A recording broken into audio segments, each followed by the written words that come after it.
Right, today I'm going to be trying to replace this normal light fitting with a glow Marie Funky Free Light Chandelier.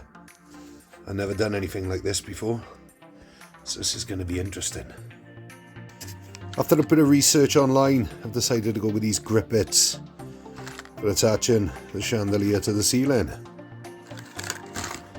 Right, so you've got the chandelier. It comes, it looks like it's gonna need a lot of putting together. It's in a lot of pieces.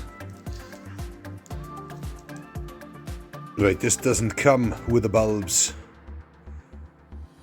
so if you have bought one of these, you're gonna need 3 of these E14s. I think it's a maximum of 6 watts. These are 4 watts each, so you're gonna need 3 of these bulbs. Right, so basically after reading the instructions, we've got this piece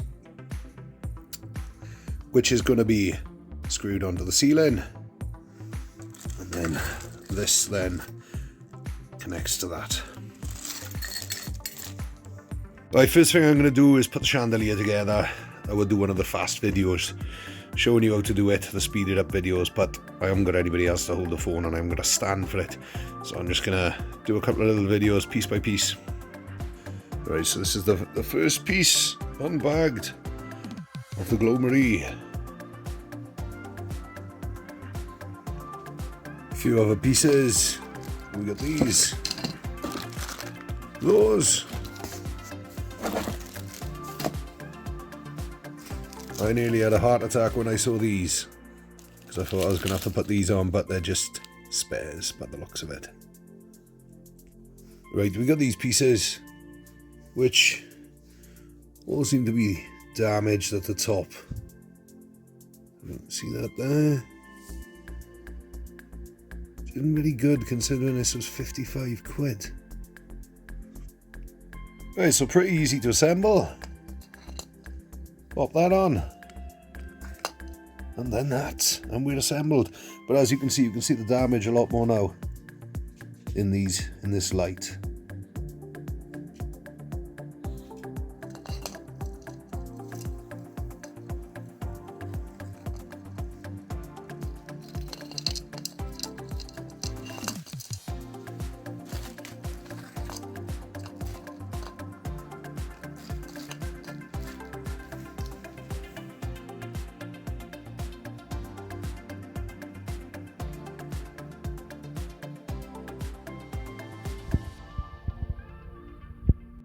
Right, next job is to shorten this, because at the minute it's going to be practically touching the floor. So I need to take some links out of this chain and then thread the cable through into the top and loop the excess inside. Right, so I basically pulled all the cable through into the top, just because, and I'm going to take all these chains out just because this room's got quite a low ceiling anyway, so yeah. Because I don't want any length on this, I'm actually going to have to take all these off, just pry them apart with pliers.